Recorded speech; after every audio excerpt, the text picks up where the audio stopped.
Let's meet John. John is a fifth grader, extremely intelligent, loves computers, and reads a lot of adult books. However, John is overweight. He has a speech problem that makes his speech garbled and jumbled sounding. He receives one-on-one services from the school and also participates in whole class language development. He tries to mask his speech problems by speaking rarely or just whispering. His peers find John to be odd, primarily due to his speech and size, but also because he has an obsessive tendency to discuss computers and adult books that no one has ever read. John struggles to fit in during recess and tends to play with different groups or by himself. He is teased by some of his classmates for his size and speech issues. Here's Miss Stanfield. She's John's fifth grade teacher.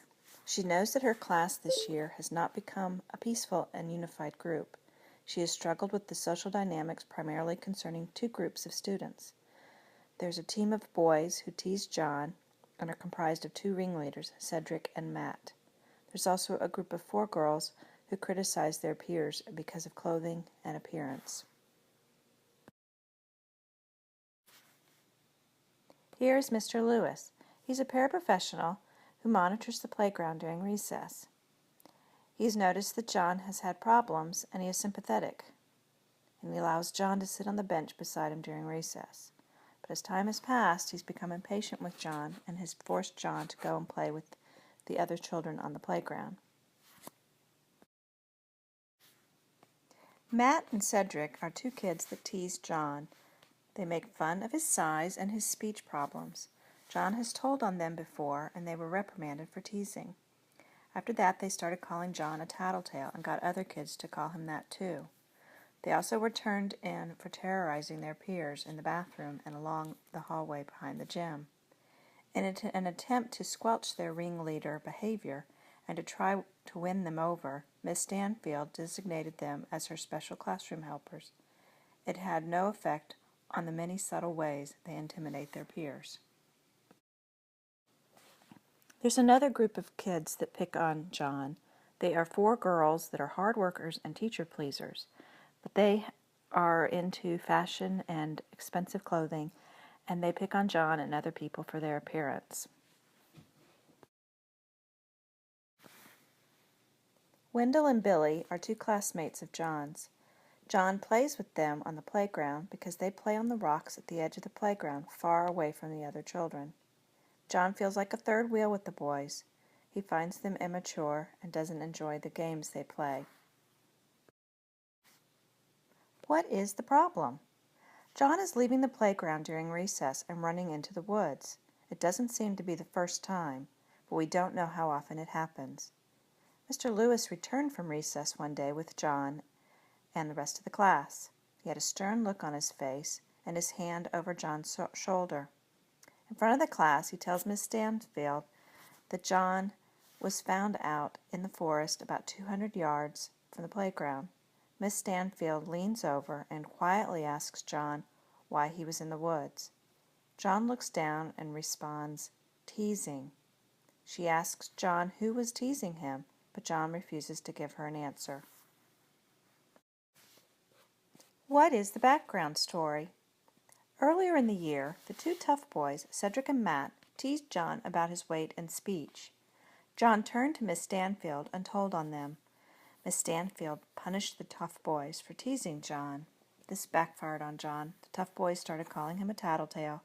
Other kids started calling him a tattletale as well, even kids that he thought were nice. John had broke the code of the playground. You do not tell on your peers. He was now labeled a tattletale. John decided never to tell on the boys again. He tried to avoid them on the playground by clinging to Mr. Lewis. Mr. Lewis indulged him for a short time, but eventually forced John to play with his peers.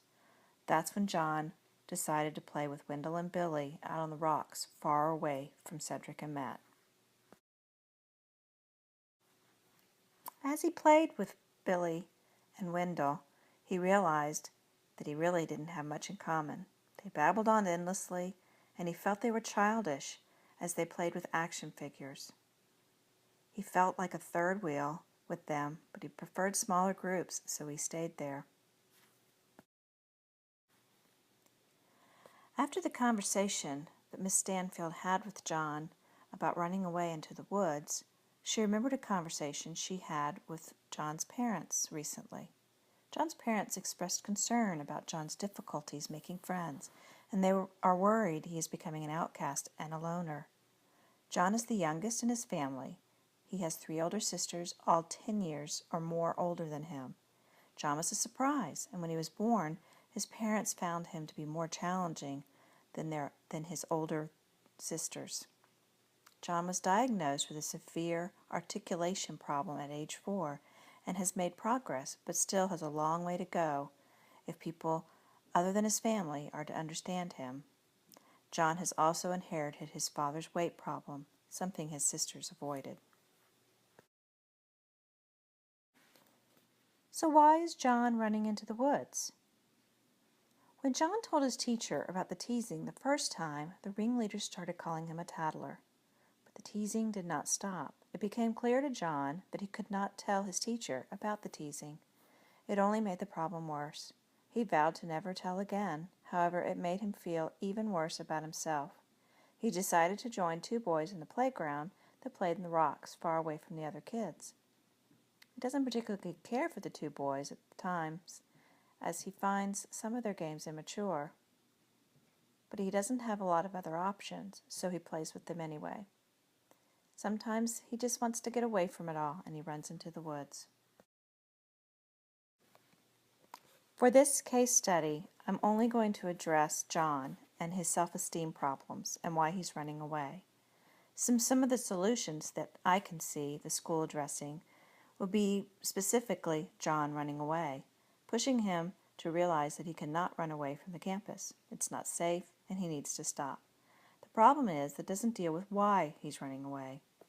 A second solution may be to force John to tell them why he's running away, give up the names of those that are teasing him, and deal with those that are teasing him. The problem with this is that John went this route one other time, and the teasing didn't stop. The 2 boys instead got special jobs in the classroom. There is a third solution that focuses on John and his self-esteem and social skills. The teacher needs to talk with John and get a better understanding of why he feels it's necessary to run into the woods. Is he escaping other peers because of how they make him feel? John is a very smart child, but does have problems with the social part of school. He needs to find outlets to filter his interests so that he's around like-minded children. He also needs to learn tolerance for others so that he can appreciate what they enjoy. With the appropriate experts, he can role-play incidents to help him learn how to make friends and how to keep friends. Also, what does the school have to offer that John could join? Clubs that are of interest to him. Perhaps a reading group or discussion group through the library that it has other highly intelligent children that he could hang out with. There are also some ways that the teacher can help build John's self-esteem. She could praise him in a specific and genuine way. She can show John tangible evidence of progress. She can showcase his accomplishments. She can help John feel important in the class. She can engage John in conversation about his interests. She can help him deal with adversity. She can encourage a sense of belonging, and she can inform parents of John's successes.